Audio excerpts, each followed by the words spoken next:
सत्ता का भी अभिमान होता है जो हमारी आंतरिक यात्रा से हमें रोकता है। सत्ता के अभिमान का मतलब है कि हम दूसरों पर हुकूमत करने की कोशिश करते हैं। अपने आसपास के लोगों के जीवन और भाग्य को हम निर्धारित करना चाहते हैं। घर में हम अपने परिवार के सदस्यों के जीवन को चलाने की कोशिश करते हैं।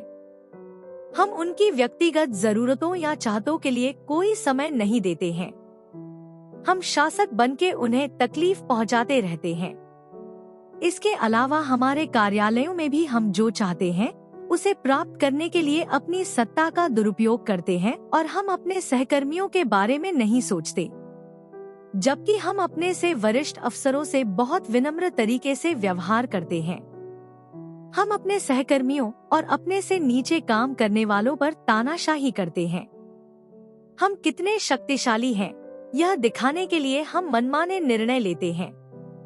कभी कभी हम अपने से नीचे के लोगों की जरूरतों के प्रति लापरवाह होते हैं और हम अपने विचारों को दूसरों पर थोपने का प्रयास करते हैं। हमने देखा है कि कैसे सत्ता के घमंड का विश्व पर भी विनाशकारी प्रभाव पड़ता है। कई तानाशाहों ने अपने शासन के अधीन लोगों को क्रूरता और बेरहमी से सताया और उन्हें मार डाला। यदि हम परमात्मा की ओर वापस लौटना चाहते हैं तो हमें सत्ता के अभिमान को दूर कर अपने काम प्रेम, कुशलता पूर्वक और अच्छी तरह से बिना किसी को तकलीफ पहुंचाए करने होंगे। हमें उन लोगों के प्रति दयालु और प्रेम पूर्ण व्यवहार करना चाहिए जिनके साथ हम काम करते हैं। हम स्वयं को सर्वशक्तिमान समझते हैं, लेकिन हमें यह याद रखना चाहिए कि वास्तव में केवल परमात्मा ही सर्वशक्तिमान है। यदि हम उनसे अपने लिए करुणा और दया पाना चाहते हैं तो हमें भी दूसरों के प्रति दयालु होना चाहिए। अंत में हमें धन दौलत का भी गर्व होता है। हम संपत्ति को कभी भी परमात्मा का उपहार नहीं मानते। जब हम इसे खो देते हैं तब हम परमात्मा को दोष देते हैं, लेकिन जब हम इसे हासिल करते हैं तो क्या हम कभी परमात्मा का शुक्रिया अदा करते हैं? जब हमारे पास परमात्मा का दिया हुआ सब कुछ होता है तो क्या हम कभी उसे उन लोगों के साथ बांटते हैं जो हमसे कम भाग्यशाली हैं?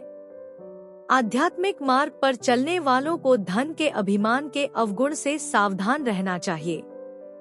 अगर हमारे पास बहुत सी संपत्ति है तो हमें उसके लिए परमात्मा का आभारी होकर जरूरतमंदों की तरफ ध्यान देना चाहिए। हमें अपने धन का कुछ हिस्सा मानवता की सेवा के लिए उपयोग कर पूरी मानवता को एक समान भाईचारे की नजर से देखना चाहिए। इसके अलावा हमें हमारे पास आने वालों की भी मदद करते हुए अमीर गरीब सबके साथ एक समान व्यवहार करना चाहिए। हम परमात्मा को ध्यान में रखकर विभिन्न प्रकार के अभिमानों को समाप्त कर सकते हैं।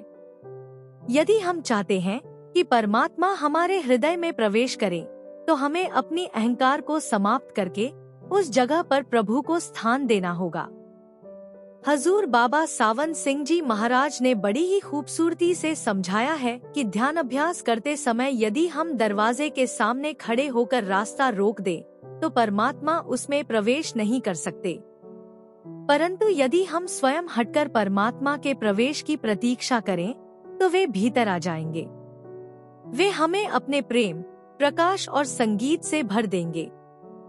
जितना अधिक हम स्वयं को अहंकार से दूर करते हैं उतना ही अधिक हम परमात्मा की कृपा प्राप्त कर सकते हैं। आखिरकार हमारा अस्तित्व परमात्मा में विलीन हो जाएगा। यही नम्रता का रहस्य है।